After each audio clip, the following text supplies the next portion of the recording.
Subscribe करें और bell दबाएं ताकि कोई खबर रह न जाए।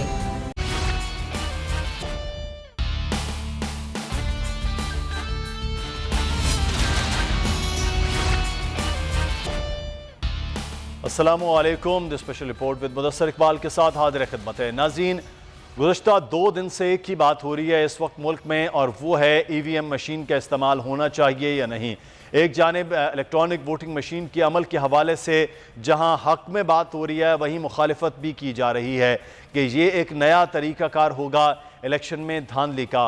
हुकूमत ये कहती है कम अज़ कम पहले चीज़ों को देख तो लिया जाए, फिर उसके बाद ज़रूर चैलेंज करें अगर आप सुप्रीम कोर्ट में कानून साजी को चैलेंज करना चाहते हैं। लेकिन अब लग रहा है कि अपोजिशन जो पहले कोई बात कर रही थी, अब मुकम्मल तौर पर इलेक्ट्रॉनिक वोटिंग मशीन के हवाले से मुखालिफत कर रही है। इसी तरह से ओवरसीज़ पाकिस्तानियों के वोट का हक देने के बाद जैसे ही ओवरसीज़ को ये बात इल्म हुई है, तो बहुत ज़्यादा सोशल मीडिया पर जो ट्रेंडिंग नज़र आ रही है वो ये है कि ओवरसीज़ खास से खुश दिखाई दे रहे हैं, लेकिन अभी भी चैलेंज दरपेश है कि ओवरसीज़ वोट कैसे डाल सकते हैं। ये बहरहाल मरहला अहम है जब इलेक्शन कमीशन जो ज़िम्मेदार है इस तमाम तर अमल का कि उसने कैसे EVM मशीन्स लेनी है, कैसे इलेक्शन करवाना है, ओवरसीज़ कैसे इलेक्शन का हिस्सा बन सकते हैं, ये तमाम अमल क्योंकि इलेक्शन कमीशन के अपने तहफ़्फ़ुज़ात हैं। 30 से ज़्यादा तहफ़्फ़ुज़ात उन्होंने कायमा कमेटी को पहले दिए थे। अब अगर सुप्रीम कोर्ट में भी वो रेफरेंस भिजवाते हैं इस सारे अमल में, तो फिर सुप्रीम कोर्ट इस सारे अमल को भी देखेगी। अगर अपोजिशन इसमें फ़रीक बनाती है इलेक्शन कमीशन को, तो फिर मामला ये मज़ीद लटक सकता है। कानूनी माहिरीन कहते हैं ये इतना आसान नहीं है जितना हुकूमत के बिल पास करने से लग रहा था। तो अपोजिशन मुखालिफत क्यों कर रही है, हुकूमत बज़िद क्यों है, हम इस पर बात करेंगे। हमारे साथ मौजूद हैं तमीनून के रहनुमा राना अर्शद साहब, बहुत शुक्रिया राना साहब आपके वक्त का। उस्मा कारदार साहिबा, पाकिस्तान तहरीक इंसाफ की रहनुमा, मेंबर सूबाई असम्बली हमारे साथ मौजूद हैं। उस्मा कारदार साहिबा, आपके वक्त का भी बहुत शुक्रिया। राना साहब, आपसे आगाज़ कर लेते हैं। पहले राना साहब, इलेक्ट्रॉनिक वोटिंग मशीन, दुनिया डिजिटल हो रही है, ये हुकूमत इमरान खान साहब बात कर रहे हैं, एक बटन से अब चीज़ें बदल रही हैं। बैठे बिठाए नवाज शरीफ साहब लंदन में बैठते हैं, एक बटन के ज़रिए वो यहाँ पर पूरी अपनी पार्टी को खिताब कर लेते हैं, जलसों में खिताब कर लेते हैं, मीटिंग से हिस्सा हो जाते हैं। दुनिया डिजिटलाइज हो रही है, आप डिजिटल जो एक सिस्टम होने जा रहा है उसकी मुखालिफत क्यों कर रहे हैं? आप पर यह इल्ज़ाम होता है कि आप के जो वोटर हैं जो आपने बनाए हुए हैं जाली, वो वोट नहीं डाल सकेंगे, हुकूमत कहती। बिस्मिल्लाहिर्रहमानिर्रहीम। मुदस्सर इकबाल साहब, मैं आपको, आपके टीवी चैनल को खराज तहसीन पेश करता हूँ। और आपने जो अपने इंट्रो में कहा, इशू ये है, हमें अगर ये जो मियां नवाशी साहब ने 2015 में इलेक्शन रिफॉर्म्स कमेटी बनाई थी, अगर ये देख लें जो 2017 का एक्ट बना, उसमें तमाम चीजें शामिल हैं, लेकिन यहाँ बात है नीयत की, यहाँ बदनीति है, यहाँ पर धांधली। वो 25 जुलाई 2018 की RTS सिस्टम बैठने की रिपोर्ट आज तक नहीं आई, तो उसके नतीजे में अवाम पर मुसल्लत होने वाली न्याजी ग्रुप की हुकूमत को अवाम अब तस्लीम नहीं करते। फिर आप देखें कि स्टेक होल्डर कौन है? ECP, election commission of Pakistan. उनको जिन्होंने कंडक्ट करवाना है उनको ऑन बोर्ड नहीं लिया जाता।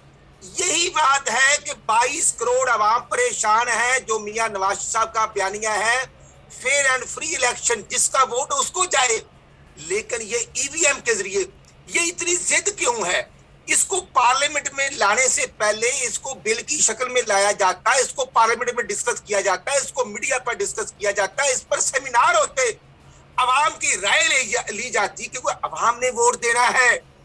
ये मुल्क 22 करोड़ अवाम का है, ना ये अकेली मुस्लिम लीग का है, ना ही PTI का है।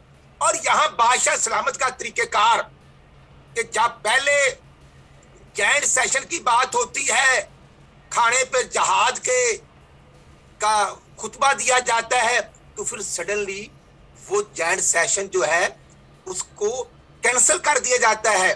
तो अब जो हुआ है, जो मैं समझता हूं कि 216-17 वोट डालकर फिर 3-4 वोट की धांधली की गई है, ये मैं समझता हूं जितने बिल पास हुए हैं ये बिलडोज किए गए हैं। ये तारीख में स्याह नाम के नाम पर हिस्ट्री में लिखा जा चुका है। EVM पार्टीज को, पॉलिटिकल मजहबी तमाम एनजीओ को ऑन बोर्ड लेना चाहिए था। अब इनको जल्दी क्या है? इनको एक ही जल्दी है कि हम जालसाजी के जरिए अगला ये 2022 वाले इलेक्शन को भी मुतनाज़ा बना दिया है इस कंडक्ट की वजह से। इसलिए हम ये कहना चाहते हैं, आज जो शबाशी साहब ने हमारी कोर कमेटी की जो मीटिंग हुई है और जो पीडीएम से लीडरशिप से मियां शबाशी साहब ने 2 दिन पहले मीडिया टॉक किया, उसके नतीजे में हम इन तमाम बिल्स को किसी सूरत नहीं मानेंगे। हम कोर्ट में भी जाएंगे, हम असेंबली के अंदर भी अपना रोल प्ले करेंगे, हम अवाम के पास भी जाएंगे। और इशू ये है कि चलेंगे आप आगे कि मैं ये हम बात कर रहे हैं इस वक्त अगले इलेक्शन की जो तैयारी हो रही है वो खासी मुख्तलिफ है। उस्मा कारदार साहब हमारे साथ मौजूद हैं, उनसे इस सूरत पर बात करेंगे कि अपोजिशन इस वक्त चैलेंज कर रही है उस्मा साहबा, और भरपूर उन्होंने चैलेंज करने का फ़ैसला कर लिया है असम्बली के अंदर भी और जहां फोरम है यानी कि सुप्रीम कोर्ट, वहां भी। हुकूमत के लिए इतना आसान नहीं है जितना आसानी से बिल आप लोगों ने पास करवा लिए हैं, क्योंकि इलेक्शन कमीशन तो खुद इस मामले में पहले भी ढीला रहा है और उसके एतराज़ात ही रहे हैं इस सारे अमल पर।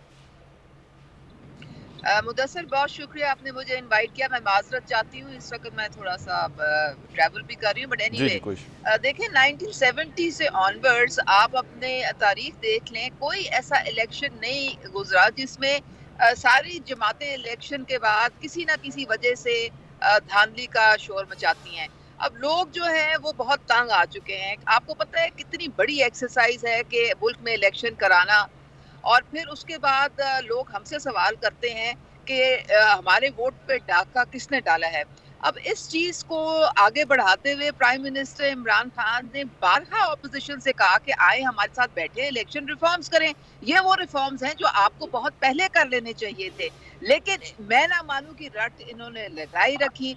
अब जब ये हमारी इतनी बड़ी फतेह हुई है और एक जॉइंट सेशन में ये लेजिस्लेशन और ये जो कानून पास हुए हैं इलेक्शन रिफॉर्म्स के, तो बड़ी खुशी से जाएं, ये जरूर चैलेंज भी कर लें, लेकिन ये इतना आसान नहीं है क्योंकि ये एक दो बिल के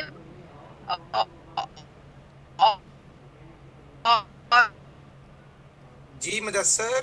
अच्छा, उस्मा कारदार साहिबा से हम दोबारा से रब्ता करते, शायद कोई जी जी जी उस्मा साहब, आप अगर डेमोन्स्ट्रेशन लेना चाहते हैं, कोई और आपके सवालात हैं, हम ये आपको इत्तेमाद, अगर आप खुद अपनी आंखों से देखेंगे, प्रॉब्लम ये है कि ये इन लोगों को जो नून लीग खास तौर पे इनको आदत है हर हल्के में ये 20 से 30 हजार वोट अपनी मर्जी से ये डालने की, इनको बहुत पुरानी आदत है। जब एक डिजिटलाइजेशन हो जाएगी तो ये काम इनको खत्म करना पड़ेगा। तो फिर तो वोट या जिस इलेक्ट्रॉनिक मशीन के जरिए थंब इम्प्रेशन के जरिए जहां वोट डालेंगे वो डब्बे ये भर नहीं सकते। फिर वो सारी चीज जो है वो एक डिजिटल तरीके से सबके सामने ट्रांसपेरेंट तरीके से आएगी। तो बल्कि इनको तो खुश होना चाहिए कि इनको भी एक लेवल प्लेइंग फील्ड मिलेगी। हम तो चाहते हैं, बिल्कुल ये सही है कि एक चीज हो सकती है। ठीक है, मैं ये बात कर लेते हैं, एक बदनीयती का लफ्ज़ राना साहब आप भी इस्तेमाल करते हैं, अपोजिशन ये बात करती है कि जी हुकूमत की बदनीयती है, लेकिन तकनीकी बुनियादों पर तो देखें शाहकोट के अंदर अगर राना अरशद साहब थम लगा रहे हैं, मुदस्सर इकबाल बैठे कराची में या थम लगा रहे हैं, अपना वोट हो जाएगा, तो जब वो वोट उसका ही होगा, उस्मा कारदार साहब लाहौर में बैठ के अपना वोट डाल लेंगे तो वो वोट उसका होगा। जब डिजिटलाइजेशन के ऊपर तकनीकी बुनियादों पर आपके एतराज़ नहीं है, सिर्फ ये है कि ये इसमें बदनीयती शामिल है, ये धांधली किया जाएगा, तो सर धांधली तो आपने आरटीएस के हवाले से भी राना साहब ये बात की, उससे पहले भी जो आरओज़ का इलेक्शन 2013 के इलेक्शन को जरदारी साहब कहते रहे, तो हमें कहीं ना कहीं आगे तो चलना है, उसको बेहतर करने की जरूरत नहीं होनी चाहिए, ना कि बिल्कुल स्टक कर लिया जाए उसी पुराने इलेक्शन पर। मुदस्सर, आपकी बात में बड़ा वजन है। यही बात जब हमने इलेक्शन रिफॉर्म्स कमेटी पार्लियामेंट की बनाई थी, ये उसका रोल है, ये उसका इख्तियार है, ये पार्लियामेंट का प्रिविलेज है कि वो अमेंडमेंट करे। अब हमने जो इलेक्शन रिफॉर्म्स कमेटी कॉन्स्टिट्यूट की, मियां नवाज साहब ने अबव 80 मीटिंग्स कंडक्ट हुई, 80 से ज्यादा मीटिंग्स हुई, जिसमें ये भी जब वो धरना था 126 का हनीमून पीरियड, उस वक्त ये भी आते रहे। 3 मेंबर थे, शफकत महमूद, आरफ अलवी और श्री मजारी। आज इन्होंने एक कमेटी कंस्टिट्यूट नहीं की, आज इन्होंने किसी को ऑन बोर्ड नहीं लिया, और ये 2022 के इलेक्शन की धांधली का इन्होंने संगे बुनियाद रख दिया है, जिसको हम किसी सूरत कबूल नहीं करेंगे। ईवीएम बताएं कि अगर मियां नवाज शरीफ साहब लंदन में हैं और उनकी वैक्सीनेशन कोड ख्वाजा सईद लाहौर में लगाई जा रही है, और नादरा जो है इनका वो अपडेट भी दे रहा है, और इनका मैं समझता हूं कि जो डिपार्टमेंट कंसर्न है वहां पर भी रिकॉर्ड में वो डाटा फीड हो रहा है, और फिर बेगम कलसूम अल्लाह को प्यारी होगी, उनके नाम की भी वैक्सीनेशन ये लगवा चुके हैं। तो इस हुकूमत पर हम कैसे इत्मीनान करें? ये ना इलेक्शन कमीशन को मानते हैं। अभी वो महमूद खान जिक्र खैर कर रहे थे, भाई महमूद खान शहबाज शरीफ ने तो 100 में 3 मेट्रो बसें चलाई, लाहौर, मुल्तान और पेशावर में और इस्लामाबाद। महमूद खान आपने, आपके इमरान न्याजी ने 126 अरब में बीआरटी चलाई जो अब भी नहीं चल रही। ये बदनीति वाले हैं, ये बिलियन ट्रीज के नाम पे अरबों खा गए, ये फॉरेन फंडिंग का तो हिसाब नहीं देते। ये इलेक्शन कमीशन से इंट्रा पार्टी इलेक्शन करवाने के लिए जो इमरान न्याजी साल का टाइम ले लेता है, तो इलेक्शन कमीशन वाले बहुत अच्छे हैं।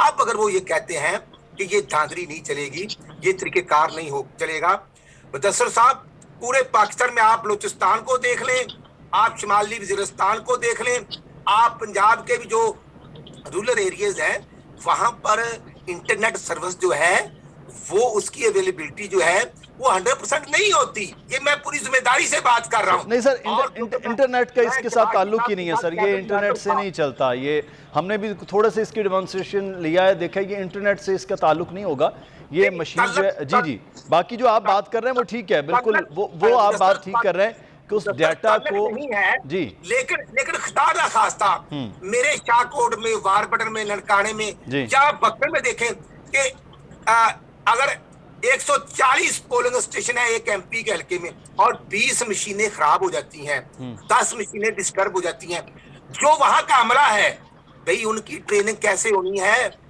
वो लाखों में ना होगा। ये अमल जो है ना ट्रेनिंग का, ये आप बिल्कुल बात ठीक कर रहे हैं। देखिए भारत में भी 25 साल लगे हैं, 25 जी। मैं क्योंकि यहाँ पर कायदे मोहतरम को मिलने के लिए लंदन आया हूँ, तो आज भी लंदन हूँ, इंशाल्लाह 2-3 दिन बाद।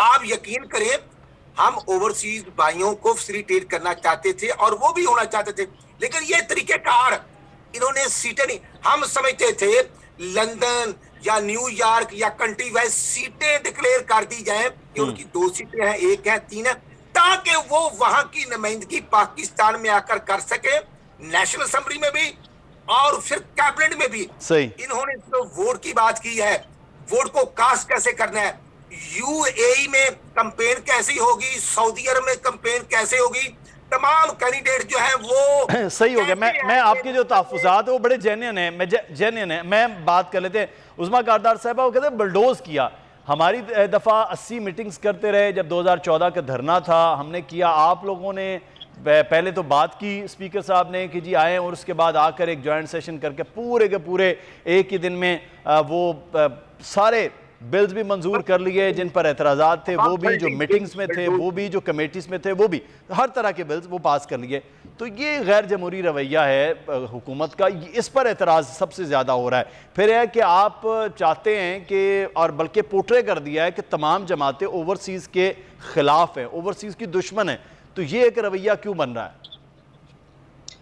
देखिए हम तो हामी सेनेट में भी आपने देखा 1 या 2 वोट जो है वो भी अगर उससे अगर आप बिल मंजूर नहीं करा सकते या अपने चेयरमैन को इलेक्ट नहीं करा सकते हैं तो उससे फर्क पड़ जाता है। यहाँ पे तो जॉइंट सिटिंग में 200 से ज्यादा मेंबरान ने इनके हक में वोट डाले थे, 203। तो ये पार्लियामान को कोई अहमियत नहीं देते। क्या ये मेंबर्स ने, ये कोई ऑर्डिनेंस था? कोई ऑर्डिनेंस तो नहीं था ना जो बुलडोज हुआ है। पार्लियामान ने बकायदा वोटिंग हुई है, बकायदा काउंटिंग हुई है। इनके अगर मेंबरान जो असेंबली से गैर हाजिर थे उनकी सरजनिश करें ना कि वो क्यों नहीं आए। डेमोक्रेसी का तो यही मतलब होता है, चाहे एक भी वोट से अगर आप हार जाते हैं तो वो फिर आपकी हार होती है, और ये पूरी दुनिया में होता है। तो ये कहा कि ये बुलडोज किधर किया गया, मुझे बताएं। कोई बुलडोज नहीं हुआ, ये एक बकायदा आपके आईनी और कानूनी पूरे प्रोसीजर को फॉलो किया गया है। आपका आइन में कोई नहीं शिक ऐसी कहती कि ये गैर कानूनी अमल आपने किया या गैर जमहूरी आपने अमल किया है। तो बकायदा एक सिस्टमैटिक सही तरीके से ये सारा कानून साजी की गई है। अब मुझे ये बताएं कि ये ओवरसीज पाकिस्तानी 30 अरब रुपया रिमिटेंसेस आपके यहाँ पे आता है, आपके कितना जबरदस्त कंट्रीब्यूशन है ओवरसीज पाकिस्तानी की, तो उसके खिलाफ आप क्यों खड़े हो गए भाई? आपने जो तरीका कार है उसमें बहस हो सकती है, लेकिन उनको राइट टू वोट देना, ये इस पे आप जो है मुखालफत, बुराई मुखालफत क्यों कर रहे हैं? उनसे उनका हक क्यों आप छीन रहे हैं? ये आप बैठ के बात कर लें कि जी उनके एम्बेसी में जाके वो देंगे या वो ऑनलाइन देंगे या किस तरीके से देंगे, मॉनिटरिंग किस तरीके। हमने ये देखना है कि हमने धांधली और जो गलत तरीकाकार है उसको हमने रोकना है, और उसके लिए ये तमाम जो कानून साजी है ये बहुत लाजमी थी, ये बहुत पहले हो जानी चाहिए। उस्मा साहबा वो तो कह रहे इससे धांधली का बुनियाद रखी जाएगी, आप बुनियाद रखेंगे हुकूमत की इससे धांधली की जाए, अब तकनीकी धांधली होगी, यानी कि प्लीज मुझे 1 मिनट देना प्लीज। जी मैं आता हूँ राना साहब। जी उस्मा साहबा आपकी देखें, ये तो फिर वही है ना, बदनीयती की बात नहीं ना, इनकी नियत ही नेक नहीं, हमारी तो बड़ी नियत है। आप देखें अभी आप अमेरिका में भी यही सिस्टम इस्तेमाल हो रहा है, इंडिया में भी यही सिस्टम इस्तेमाल हो रहा था, तो मेरे ख्याल में ऐसी कोई बात नहीं है। अगर इलेक्शन कमीशन को आप इंडिपेंडेंट करें और इलेक्शन कमीशन जो है उसको आप एम्पावर करें, अब उनकी जो इलेक्शन कमीशन में तहफ़्फ़ुज़ात हैं वो भी हमें दूर करने हैं। हमने ये तो नहीं करना कि हम जबरदस्ती कोई करेंगे, कानून साजी हो गई है, अब उसके आगे अब आगे का अमल जो है वो किस तरह से। अच्छा मुझे ब्रेक पर जाना, मैं राना साहब जी राना साहब क्विकली सर, मैं ब्रेक जी राना मैं ये करूंगा, मैं मियां नवाशी साहब को मिलने के लिए आया हूं यहाँ। मियां नवाशी साहब का भी पॉइंट ऑफ व्यू यही है कि हम तो ओवरसीज कम्युनिटी को फैसिलिटेट करना चाहते हैं, हम तो उनको मजीद सहूलतें देना चाहते हैं। आप देखें ना, ये जो 30 अरब रुपए अगर ओवरसीज बेचते हैं तो ओवरसीज परेशान है कि वहां तो महंगाई 3 गुना बढ़ गई है, अब हमें ज्यादा मेहनत करके पैसा अपने वालिदैन को भेजना है, हम पैसा भेजते हैं। वहां नवाज शरीफ साहब के दौर में 100 रुपए की 2 किलो चीनी थी, अब 150 रुपए किलो चीनी कर दी है इमरान खान ने, इसलिए वो परेशान है। आप देखें 168 कंट्रीज में से सिर्फ 7-8 में ईवीएम सिस्टम चल रहा है। भाई जर्मन वाले हमारे हमसे ज्यादा टेक्नोलॉजी में आ गए हैं, उन्होंने क्यों बंद किया? इसलिए बंद किया कि ये आवाम के लिए काबिल कबूल नहीं है। सर ये एक लंबी बहस है कि सर अमेरिका में चल रहा है, जर्मनी में बंद है, इंग्लैंड में बंद है, लेकिन इटली में चल रहा है, तो ये बहस है कि बहुत सारे ममालिक अपनी सहूलत के लिए चला रहे हैं, बहुत से ममालिक अपनी सहूलत के लिए नहीं चल रहे। सही, ठीक हो गया राना साहब, बहुत शुक्रिया सर, आपका सफ़र खैर से हो कि आप लंदन मौजूद हैं, बहुत शुक्रिया। उस्मा कारदार साहिबा आपका भी बहुत शुक्रिया। यहाँ पर एक ब्रेक की जानिब बढ़ना है, ब्रेक के बाद वापस आएंगे, फिर मजीद बात होगी। जी मौजूद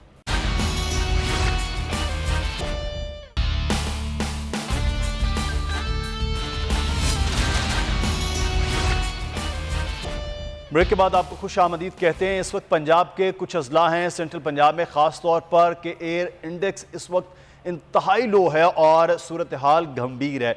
लाहौर की बात कर लेते हैं तो लाहौर में इस वक्त 424 क्वालिटी इंडेक्स जो है वो एयर का वो पहुंच गया है और दुनिया का आलूदा तरीन शहर इस वक्त जो है अपनी फ़ज़ाई आलूदगी के हवाले से वो गर्दाना जा रहा है। साथ ही साथ दूसरा शहर दिल्ली कहा जा रहा है और तीसरे नंबर पर दुनिया में चीन के शहर वुहान है। लेकिन पाकिस्तान में गुजरांवाला, बहावलपुर और साहिवाल डिविजन्स जो हैं वो उनकी भी हालत जो है वो काफ़ी ख़राब है। वजूहात बुनियादी क्या हैं कि हर नवंबर में ये स्मॉग जैसी परेशानी का बाइस रहता है ये पूरा सेंट्रल पंजाब का एरिया। इसकी बुनियादी क्या वजूहात हैं हम बात करेंगे। हमारे साथ मौजूद हैं डॉक्टर सदफ अकबर साहिबा, इन्वायरमेंट एक्सपर्ट हैं, और इससे नुकसानात क्या हो रहे हैं इस पर बात होगी। बहुत शुक्रिया डॉक्टर साहिबा आपके वक्त का। ये बुनियादी क्या वजूहात हैं कि ये हम हर साल लाहौर को पहले नंबर पर देख रहे हैं 2 साल से मुसलसल के क्वालिटी एयर इंडेक्स इस तरह से बढ़ रहा है और ख़राबी पैदा हो रही है इस पूरे एरिया के अंदर? बिल्कुल, देखिए सबसे पहले तो आपका बहुत-बहुत शुक्रिया कि आपने मुझे आज अपने प्रोग्राम में इनवाइट किया। देखिए, जहाँ तक हमें बात है कि हमें इस चीज़ को उसको जो है समझना चाहिए या इस चीज़ को हमें जो है आइडेंटिफ़ाई करना चाहिए कि हर साल इस तरीके की हमें जो है सूरत-ए-हाल फ़ेस करनी पड़ती है, स्पेशली अक्टूबर से लेके दिसंबर तक के जो मंथ्स होते हैं, क्योंकि इसमें जो है फसलों की जब कटाई होती है, तो उसके बाद जो जो उनके रिमेनिंग जो है फसलें होती हैं, जी। उनको फिर बाकायदा जो है जलाया जाता है। उससे भी बहुत ज़्यादा जो है आलूदगी में इज़ाफ़ा होता है। इसके अलावा हमारे शहरों में या गाँव में ऐसी इंडस्ट्रीज़ हैं जो बहुत ज़्यादा तौर पर जो है फ़ज़ाई आलूदगी का सबब बन रही हैं। इसके अलावा हमारे पास ऐसी व्हीकल्स हैं जो हमारे माहौल को जो है मज़ीद आलूदा कर रही हैं। इसके अलावा जब हम डिफरेंट वो चाहे शहरी इलाकों की बात कर रहे हैं या हम दही इलाकों की बात करें, तो वहाँ पर जब हम मुख्तलिफ इक़साम के जब हम कचरों को जलाया जाता है, तो उसमें मुख्तलिफ इक़साम के ऐसे जो है प्लास्टिक की बनी हुई अशिया होती हैं, मुख्तलिफ ऐसे जो है केमिकल्स होते हैं, जो हमारे माहौल को फिर जो है आलूदा कर रहे होते हैं। तो ये बहुत सारे अनासिर हैं जो हमारे माहौल को जो है हर टाइम जो है एक बिल्कुल आलूदगी की तरफ लेकर जा रहे होते हैं। अच्छा डॉक्टर साहब, क्या वजूहात है कि ये इस सीज़न में जब ये होता है, अब इसका तदारुक कैसे है, क्या कर सकते हैं? एक तो ये कहा जाता है कि जी आप दरख्त लगाएं, दरख्तों के हवाले से तो ये सेंट्रल पंजाब में कदरे बेहतर ही एरियाज़ हैं, जैसे साहिवाल की बात कर लेते हैं, लाहौर की बात कर लेते हैं, गुजरावाला है, फैसलाबाद है, लेकिन ये इस मौसम में है। तो क्या ये बुनियादी वजह सिर्फ़ और सिर्फ फसलों का आग लगाना और ये जो ईंटों के भट्टे हैं वहाँ पर ये इस तरह काम होना, ये बुनियादी वजह है कि ये चल रहा है? देखिए, ये सब जो है ना एक बेसिक वजूहात है, अच्छा। जिनकी बिना पर ये तमाम चीज़ें हर साल हो रही होती हैं। और जहाँ तक प्लांटेशन की बात है, तो प्लांटेशन तो आपके एनवायरनमेंट को, और हम बात पे कर रहे हैं इस वक्त इन्वायरमेंटल इशू के हवाले से जो ख़ास तौर पर सेंट्रल पंजाब के कुछ अजला में है और जिसमें सर फहरिस्त लाहौर है। आसिम रहमान साहब हमारे साथ मौजूद है, फोकल पर्सन है इन्वायरमेंटल डिपार्टमेंटल पंजाब के। बहुत शुक्रिया आसिम साहब आपके वक्त का। ये बुनियादी क्या वजूहत है? हम हर साल नवंबर के स्टार्ट में ये देखते हैं कि लाहौर का एयर इंडेक्स ख़राब हो गया है, वो दिसंबर के अवाइल तक ये सारा सिलसिला रहता है, बल्कि पंजाब सेंट्रल पंजाब के ये पूरा एरिया है। बुनियादी वजह क्या है और क्या है कि तदारुक करने के लिए जो प्लान्स किए जा रहे होते हैं आपके डिपार्टमेंट की जानिब से, पंजाब गवर्नमेंट की जानिब से, वो कारगर नहीं हो पाते हैं? बिस्मिल्लाहिर्रहमानिर्रहीम। मैं आपका बहुत शुक्रगुजार हूं कि आपने इस अहम मौके पे मुझे बोलने का मौका दिया। जी। सबसे पहले तो मैं आपकी तस्दीक करना चाहूँगा कि इस वक्त जो एयर क्वालिटी इंडेक्स की आपने फिगर बताई है, वो हमारे रिकॉर्ड के मुताबिक जो आज की फिगर है 94, अदर देन ये 400 से ऊपर नहीं है। सही। और इसके करस्पॉन्डिंग जो एयर क्वालिटी इंडेक्स है वो पुअर है। पहली ये तस्दीक होगी। दूसरी बात ये मैं अर्ज करना चाहूँगा कि आपने खुद ही कहा कि नवंबर से दिसंबर तक ये फिनोमिना आता है। इसकी सबसे बड़ी वजह है यहाँ पे इस वक्त टेम्परेचर इन्वर्जन का होना। टेम्परेचर इन्वर्जन जब हमारी रूटीन की पोल्यूशन के साथ मिलता है तो जो पोल्यूशन है वो डिस्पर्स नहीं हो पाती। सही। जब पोल्यूशन नहीं हो पाती तो वो टेम्परेचर जो है वो फजा में, जब ऊपर आपके ठंडी लेयर होगी, नीचे गर्म लेयर होगी, उसके ऊपर फिर ठंडी लेयर होगी, तो उससे ये होता है जो आलूदगी फिजा के अंदर कैद हो जाती है और खुसूसन उसके साथ ये होता है कि हवा का चलना बंद हो जाता है। जब ये सारे फैक्टर्स मिलते हैं तो फिर एक ऐसी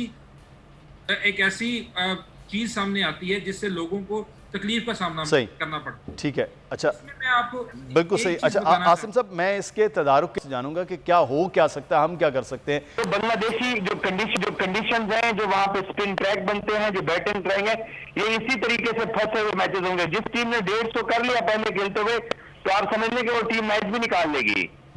तो आज इसका मतलब है अगले मैचेस में अब पाकिस्तान को बहुत मोहतात होकर खेलना है, लेकिन जो लग रहा था स्टार्ट में पाकिस्तान ने, बाबर आजम और रिजवान ने जिस तरह से बड़ा इजी होकर समझा है कि खेल है, वैसा नहीं है। फिर शुएब मलिक का जिस तरह से आउट होना था वो भी खासा एक, बल्कि कमेंटेटर्स का भी उन पर जिस तरह से तनकीद करना कि बड़े लेजीनेस नज़र आ रही थी। अब पाकिस्तान टीम को उसी तरह से एक्टिव होना होगा जैसे पाकिस्तान अभी हालिया टूर्नामेंट के अंदर, वर्ल्ड कप के अंदर एक्टिव रहा है, वरना तो फिर ऑस्ट्रेलिया भी यहाँ हार चुका है, या न्यूजीलैंड भी इन्हीं पिचेस पर, इन्हीं ग्राउंड्स पर हार के गया है बांग्लादेश से। बिल्कुल आप दोस्त कह रहे हैं कि पाकिस्तान ने देखे ना गो के इस मैच को थोड़ा मुश्किल बना दिया, थोड़ा फंसा हुआ मैच था जिसको बांग्लादेश ने जीता है। लेकिन इसमें खुशाइन बात यह है कि जिन 2 नए प्लेयर्स को चांस दिया गया जो कि वर्ल्ड कप में बेंच के ऊपर बैठे रहे, खुशदिल शाह और वसीम जूनियर, इन दोनों ने अच्छा परफॉर्म किया। वसीम ने 2 विकेटें हासिल की, 24 रन उन्हें दिए थे उनके 4 ओवर से, और खुशदिल ने भी 35 रन की 34 रन की इनिंग्स खेली, जिसमें 3 चौके और 1 छक्का शामिल था। और फिर हसन अली ने भी इस मैच के अंदर 3 आउट किए हैं, उनके ऊपर जो तनकीद नहीं मिला था अगेंस्ट ऑस्ट्रेलिया। और देखिए ना, हर मैच के अंदर कुछ प्लस कुछ नेगेटिव जरूर होते हैं। बाबर आजम ने पिछली प्रेस कॉन्फ्रेंस में यही कहा था कि तमाम 11 प्लेयर परफॉर्म नहीं करते, 2 से 3 प्लेयर इस गेम के अंदर परफॉर्म करते हैं, क्योंकि क्रिकेट एक टीम गेम है, ये इंडिविजुअल गेम नहीं है। सो अगर आज बाबर और रिजवान की बांग्लादेश की टीम के खिलाफ ओपनिंग जोड़ी नहीं चली है, तो ये वर्ल्ड कप में सेंचुरी 2 स्टैंड इन्होंने दिए थे पाकिस्तान को। इजाज हैदर के हवाले से अगर हम बात करें तो हैदर की तकरीबन वैसी ही गलती जैसी पहले भी वो आउट होते रहे इस तरह के पिचेस पर, वैसी ही देखने में आई है। जहां वसीम जूनियर बड़ा अच्छा परफॉर्म कर गए, इवन आखिर में आकर नवाज ने जो बेंच पर बैठे हुए अच्छे एक्सपीरियंस प्लेयर बन चुके हैं और T20 के हवाले से उन्होंने बड़ा ज़बरदस्त प्ले किया। खुशदिल ने बड़ा जिम्मेदाराना किस्म की इनिंग खेली शादाब के साथ मिलकर, लेकिन हैदर आज बिल्कुल ही वो नज़र नहीं आए। जिस तरह सीनियर बैट्समैन आउट हो रहे थे, हैदर ने कहा चले मैं भी आउट हो जाऊं। हैदर के ऊपर ये बात आपका इशारा बिल्कुल दुरुस्त है कि उसके ऊपर प्रेशर जरूर है, क्योंकि इसी प्रेशर की वजह से उसको न्यूजीलैंड की जो पाकिस्तान ने सीरीज की खेली थी न्यूजीलैंड के अंदर, वहां हैदर की परफॉर्मेंस इतनी बुरी थी कि उनको ड्रॉप करना पड़ गया था। तो डोमेस्टिक के अंदर वो अच्छा परफॉर्म करते हैं, तो इंटरनेशनल मैचेस का प्रेशर हैदर को हैंडल करना पड़ेगा। यही टैलेंट उनमें बहुत है और अच्छा वो परफॉर्म करते हैं, लेकिन डोमेस्टिक में जब भी वो इंटर तो वो उस लेवल का परफॉर्म नहीं करते जो उनकी जरूरत होती है। लेकिन जो मुदफ़र आपने पहले की थी कि पाकिस्तान को इस सीरीज के अंदर मोहतात होना पड़ेगा, क्योंकि बांग्लादेश अपने होम ग्राउंड के ऊपर एक मुश्किल टीम जरूर है। आप देखें कि वर्ल्ड कप की मजबूत तरीन टीम को जिस तरीके से आज उन्होंने तंग किया है, सो अगले 2 मैचेस भी इसी तरीके से मुश्किल मैचेस होंगे और पाकिस्तान को अपनी गलतियों पर काबू पाने की जरूरत है। सबसे ज्यादा इंपॉर्टेंट ये है। अच्छा, अभी आप समझ रहे हैं कि अब यही टीम जो आप खेली है, दोबारा से कुछ चेंज पाकिस्तान टीम का नज़र आएगा? क्योंकि आज बड़ी मुख्तलिफ किस्म की परफॉर्मेंस नज़र आई है, किसी के कुछ और किसी के कुछ। तो आपको क्या नज़र आ रहा है कि इन जो T20 है, इसमें पाकिस्तान की यही जो पहले मैच में खेलने वाली प्लेइंग 11 है वही है, यहाँ कुछ चेंज नज़र आएगा? नहीं, देखिए आज पाकिस्तान 3 तब्दीलियों के साथ मैदान में उतरा है, तो पाकिस्तानी टीम को अब ये तो मत कहिए कि जो वर्ल्ड कप का स्क्वाड विनिंग कॉम्बिनेशन था उसको पाकिस्तान ने तोड़ के खेला है। उसकी परफॉर्मेंस एक अलग लेवल की थी, लेकिन ये जो बेंच पे प्लेयर बैठे थे इनको भी चांस देना था। सो 2-3 तब्दीलियां जब भी आपकी टीम में होती हैं तो वो किसी न किसी हद तक प्लस माइनस उसमें होता है। लेकिन पाकिस्तान एक मजबूत साइड जरूर है, लेकिन मैं फिर वही कहूंगा कि बांग्लादेश ने अपने होम ग्राउंड पर 65 रन के ऊपर ऑस्ट्रेलिया को 2 मैचेस के अंदर इसी वर्ल्ड कप से 1-1.5 महीना पहले आउट किया हुआ है।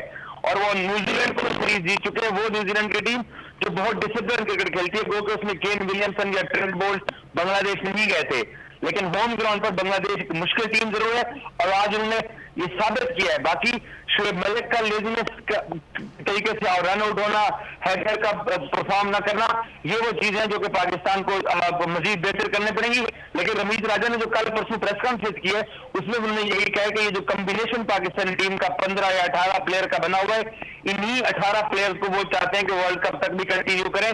सो टीम के ऊपर पीसीबी का भी ट्रस्ट जो है ना वो नजर आ रहा है। अपने होम ग्राउंड पर इसी तरीके से वो सरप्राइज करता रहेगा। सही। अच्छा, लेकिन पाकिस्तान के अब जो एक नज़र आ रहा होता है ना कि पहले इब्तदाई तौर पर कि थोड़ा सा स्लो हो सकता है पाकिस्तान, वो उससे थोड़ा सा आगे आ गए हैं। अच्छा, इस वक्त क्रिकेट एक्सपर्ट मोहम्मद उवैस भी हमारे साथ मौजूद हैं, उनसे भी बात करते हैं। एजाज हमारे साथ ही रहेगा। वैसा बहुत शुक्रिया आपके वक्त का। आज सरप्राइज़ होते होते हम बच गए। सरप्राइज़ तो आया लेकिन वो सरप्राइज़ बहरहाल आगे नहीं गया कि पाकिस्तान 127 पे आउट कर गया और उसके बाद लग रहा था कि शायद 128 चेज होना मुश्किल हो जाएगा। तो आज के मैच को देखकर क्या कहेंगे आप?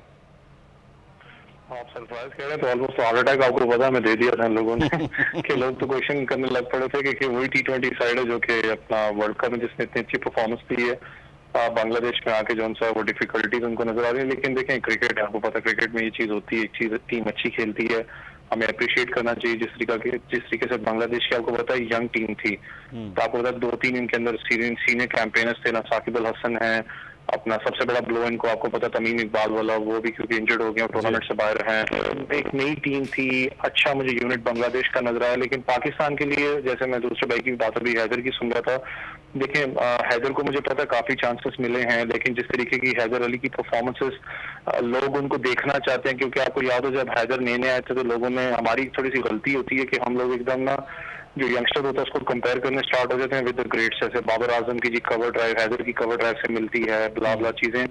देखिए टाइम लगता है एक प्लेयर को बनते हुए, आप एकदम मैं कहूंगा कि एक तो परफॉर्मेंसेज या एक सी जिसके अंदर आप किसी को जज नहीं कर सकते, आपको टाइम देना पड़ता है। अभी क्योंकि हैदर को मुझे पता है काफी टाइम मिला है, कंसिस्टेंटली भी खेलते रहे, लेकिन आप ये भी देखें काफी अरसे के गैप के बाद हैदर अली को बैटिंग करने का मौका मिला है, तो प्रेशर जरूर होता है हर प्लेयर के ऊपर, क्योंकि आपको पता है जैसे रमीज राजा ने भी कहा कि हम लोगों की कोशिश यही है, जो ये स्क्वाड है जो वर्ल्ड कप का और खास करके जो बांग्लादेश के भी स्क्वाड गया हुआ है, इसी स्क्वाड को हम लोग T20 वर्ल्ड कप के लिए कंटिन्यू करें, तो आप एक लॉन्ग रन लड़कों को दे रहे हैं ताकि वो अपने आप को रेडी करें वर्ल्ड T20 के लिए। T20 में कुछ बड़ा टाइम नहीं, 7 8 या 9 महीने आपके ख्याल ही हैं, और है भी ऑस्ट्रेलिया के अंदर जहाँ पर आप लोग वैसे ही स्ट्रगल करते हैं, हमको पता है जहाँ शॉर्ट पिच बाउंसी ट्रैक है वहां पर आपकी टीम स्ट्रगल करती है, तो आपको एक प्रॉपर टीम चाहिए उस वर्ल्ड कप की तैयारी के लिए। अच्छी बात है बंच ऑफ क्रिकेटर्स हैं, लेकिन वो चीज आपकी बिल्कुल ठीक थी कि देखें आज सीनियर कैंपेनर्स का ना होना जो मिडिल ऑर्डर के अंदर स्पेशली मैं कहूंगा, जैसे आपने हफीज भाई नहीं थे, शोएब मलिक जरूर थे, शोएब मलिक बड़ी गलत मैं कहता हूँ कि बॉल पे अपना जिस तरीके से रन आउट है सुस्ती का मजा है। तो एक चीज थोड़ा सा ना सोचने को वापस पाकिस्तान टीम को मिली है कि हाँ हमारी गलतियां ये हैं, हमें इस पे कैसे काबू पाना है, हमने कैसे अच्छा परफॉर्म करना है, क्योंकि बांग्लादेश आपको याद है ऑस्ट्रेलिया को इस अपने होम ग्राउंड पे हरा चुका है, तो अलार्मिंग सिचुएशन जरूर है पाकिस्तान के लिए, लेकिन दिल छोटा नहीं हमें करना चाहिए इंशाल्लाह ताला। आपको पता अगले मैचेस में मेरा ये ख्याल है कि सीनियर्स जूनियर्स टीम पूरी जो है वो अगले मैचेस को और ज़्यादा वो कीन होकर देखेगी। अच्छा वैसे हमारे साथ रहिएगा इकबाल जमील साहब हमारे साथ मौजूद हैं, सीनियर स्पोर्ट्स जर्नलिस्ट से बहुत शुक्रिया इकबाल जमील साहब आपके वक्त का। सर आज जैसे अभी वैसे बात कर रहे थे कि ऑलमोस्ट हार्ट अटैक वाला मामला ही था, तो लेकिन यह है कि कम बैक किया, फिर पाकिस्तान ने फ़ख्र बड़ा अच्छी इनिंग लेके चले, फिर खुश दिल उनके साथ, शादाब ने बड़ा अच्छा वो किया, आखिर में नवाज़ की भी शॉट्स, तो पाकिस्तान बहरहाल वो मैच को मुश्किल मैच को कदरे आसान होकर फिर जीत लिया। लेकिन ये अचानक ये टीम इस तरह से हो जाना, ये भी बहरहाल सवालिया निशान तो होता है कि इतनी ज़बरदस्त वर्ल्ड क्लास टीम जिसने ज़बरदस्त खेल पेश किया और T20 में वो एकदम से बांग्लादेश के आगे ऐसे हो जाए। ये आ गया ना यार, बात दरअसल ये है भाई, सबसे बड़ी बात ये देखे कि बांग्लादेश के साथ इतनी लंबी इनिंग्स जानी नहीं चाहिए थी। इनिंग्स इसलिए नहीं जानी चाहिए थी कि पाकिस्तान अभी इतनी ज्यादा बड़ी परफॉर्मेंस दे के आया है, और मेरे ख्याल में पाकिस्तान ने जो 6 विकेट लूज किए ये भी नहीं करना चाहिए था, थोड़ी चेंजेस थी, लेकिन apart from that Pakistan played well. लेकिन मेरा अपना ज़ाती ख्याल है कि बांग्लादेश को भी क्रेडिट देना चाहिए कि उन्होंने इतने छोटे स्कोर को इस खूबसूरत अंदाज से डिफेंड किया, और सिर्फ 4 गेंद पहले Pakistan has come out with that. मैं बाबर आजम की लीडरशिप अच्छी रही, बोले शादाब ने कम बैक किया, ये जरूर अच्छा हुआ कि पाकिस्तान को एक अर्से के बाद पाकिस्तान की बैटिंग को आजमाने का मौका मिला। इससे पहले T20 वर्ल्ड कप में 3-4 प्लेयर ही आउट होते थे, पूरी डेप्थ के साथ नहीं जाती थी, या आसिफ अली खेलते थे या फिर खेलता था। तो मेरा अपना ज़ाती ख्याल है कि भाई मेरे कि पाकिस्तान हैज प्लेड वेल, बस थोड़ा सा ये है कि हैदर अली को ट्राई किया गया, वो लोग बंच साथ में आए, लेकिन बहरहाल ये पाकिस्तान की अच्छी विक्ट्री है, और पाकिस्तान को बांग्लादेश के साथ आसान नहीं खेलना, समझ के नहीं खेलना चाहिए। अभी उन्होंने ऑस्ट्रेलिया को हरा के भेजा था, फिर उन्होंने न्यूजीलैंड को हरा के भेजा, तो और वहां की विकेटें भी कम और बेश पाकिस्तान की तरह या इंडिया की तरह हुआ करती है, और थोड़ा सा बांग्लादेश की टीम के अंदर भी इस वक्त थोड़ी सी एक टर्बुलेंस नजर आ रही है। मुशफिकुर रहमान ने कहा है कि मुझे रेस्ट नहीं दिया गया है, मुझे ड्रॉप किया गया। आपको पता है वो उनके लीडिंग बैट्समैन है, वो कहते हैं कि मुझे ड्रॉप नहीं किया गया। तो इससे ये लगता है कि टीम के अंदर कॉम्बिनेशन का थोड़ा सा फुकदान है, टीम स्पिरिट का फुकदान है। पाकिस्तान ने वहीं से शुरू किया है जहां से पाकिस्तान ने वर्ल्ड कप में, और जाहिर सी बात है ऑस्ट्रेलिया के साथ सेमीफाइनल में हारे, लेकिन बहरहाल जीत उसी की होती है जो वो वक्त अब हिस्ट्री बन गई है। बांग्लादेश को इजी लेकिन नहीं खेलना चाहिए। मेरा अपना ज़ाती मशवरा ये है कि टीम की एक चीज इकबाल साहब, एक चीज मैं आपसे जानना चाहूंगा, हैदर अली को चांस हुआ, लेकिन आपको पता है बैट्समैन के लिए अनफॉर्चुनेट होता है कि अगर वो एक आउट हो गया तो उसके लिए तो 4 ओवर नहीं है बॉलर्स की तरह कि उसके पास अगले ओवर को बेहतर परफॉर्म कर सके। आप समझते हैं सीरीज में अगर हैदर अली हैं तो फिर अब पूरी सीरीज चेक होनी चाहिए कि हैदर कैसा खेलते हैं, तो हैदर अली को अगले मैच में भी चांस होना चाहिए? याद है, देखिए एक मैच से ना बड़ा बैट्समैन जो है ना, बड़ा बैट्समैन जो आउट ऑफ फॉर्म होता है उसके लिए सिर्फ एक इनिंग्स चाहिए होता है। एक इनिंग्स के अंदर वो गेम को बदल देता है। हैदर अली हमें पोटेंशियल है, जब भी पाकिस्तान टीम में आए हैं तो भाई एक मैच की बुनियाद पे आप उनको नहीं खिलाएंगे तो ये मेरे ख्याल में पाकिस्तान प्लेयर्स के साथ बड़ी जाती होगी, हार्ड बर्निंग होगी और वो अपना कॉन्फिडेंस लूज करेगा। जब आपने कॉन्फिडेंस दे दिया है ना, उसको और खिलाएं, पूरे मैचेस खिलाएं, देखें कहीं ना कहीं वो क्लिक कर जाएगा। ये नहीं है कि ठीक ऑफन आप जो चेंजेस करते हैं, आई थिंक मेरे ख्याल में ये एग्जैक्टली होगी, वो नहीं होना चाहिए। उसको देखना चाहिए, उसमें तमाम पोटेंशियल है एक अच्छे बैट्समैन की। अच्छा एजाज, मैं आपसे जानना चाहूँगा, आज हम अहमद को बाहर बैठा हुआ देख रहे थे, तो आप समझते हैं कि कुछ ऐसे प्लेयर्स जिनको टीम में मुस्तकिल सा रहना चाहिए, 7 से 8 प्लेयर्स होते हैं वो मुस्तकिल, 2-3 ऊपर नीचे आगे पीछे किया जाए, तो क्या फिर कोई कम बैक किसी प्लेयर का आगे पीछे होना आपको नज़र आ रहा है आपको? इजाज मेरे से सवाल क्या? जी इजाज वसीम। देखिए इमाद वसीम की इस वर्ल्ड कप के अंदर परफॉर्मेंस वो के 50-50 रही है। जैसे शादाब ने ऑस्ट्रेलिया के खिलाफ 4 आउट किए थे, हम लोग क्योंकि इस वर्ल्ड कप को यूएई में कवर कर रहे थे तो वहां पे भी मीडिया बॉक्स में इमाद की परफॉर्मेंस पे सवाल जरूर उठते रहे। ये ऐसा नहीं था कि उसने आउटस्टैंडिंग परफॉर्म किया लाइक शाहीन शाह। तो आज के मैच में नवाज को चांस दिया तो नवाज ने बैटिंग में भी आपके सामने 2 छक्के मारे और मुश्किल हालात में जिस तरीके से पाकिस्तान को 18 गेंदों पे 30 से ज्यादा रन दरकार थे, तो उसने उस स्कोर करके दोनों को एडवांटेज है कि दोनों लेफ्ट हैंडर हैं। तो नवाज ने पिछले 4-5 साल में हमेशा जब उसको मौका मिला है उसने पहले मैच में ही परफॉर्म किया, ये उसकी खूबी रही है। तो लेकिन एक चीज जो पॉजिटिव है वो ये है कि अभी दूसरे दोस्त भी बात गुफ्तगू कर रहे थे, आपको मालूम है कि वर्ल्ड कप में पाकिस्तान के टेल एंडर्स ने पाकिस्तान को 2 मैचेस जितवाए थे, तो यहाँ गो के बांग्लादेश ने मैच को मुश्किल पाकिस्तान के लिए बना दिया था। लेकिन हमें अगर इसका पॉजिटिव अगर इसके आंसर देखें तो पाकिस्तान की जो लेट ऑर्डर है उसने भी थोड़ा सा परफॉर्म किया और टेल एंडर्स ने जाके मैच को फिनिश किया। तो पाकिस्तान लेकिन अब हर दिन आप एक जैसा परफॉर्म नहीं कर सकते हैं। तो ये अब देखना ये है कि ये अगले आने वाले दिनों में अब कैसी परफॉर्मेंस रहती है। अच्छा अब मेरा ये ख्याल है वैसा कि पाकिस्तान टीम जितना थोड़ा सा इजी थी इस मैच में, अब अगले मैचों में उतना ज़्यादा बिजी होके वो इस बांग्लादेश की टीम को लेगी। तो मुझे ऐसे लग रहा है कि अगले 2 मैचेस पाकिस्तान ज़्यादा बेहतर और ज़्यादा अच्छे अंदाज में जीत लेगा। आपका क्या तज्जिया वैसा?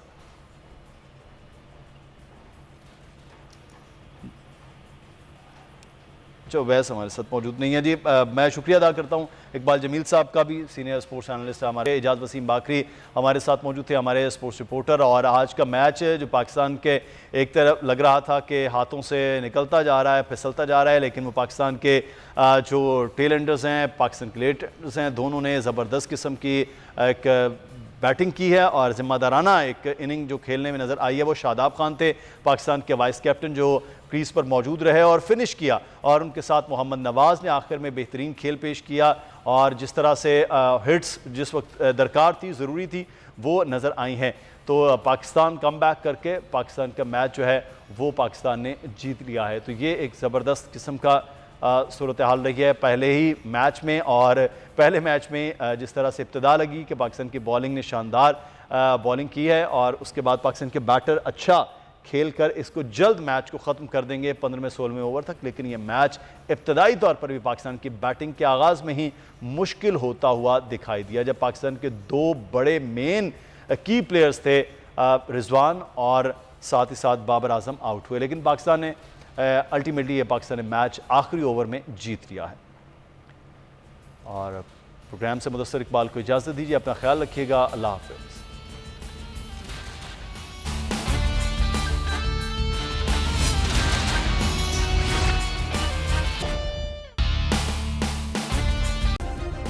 सब्सक्राइब करें और बेल दबाएं ताकि कोई खबर रह न जाए।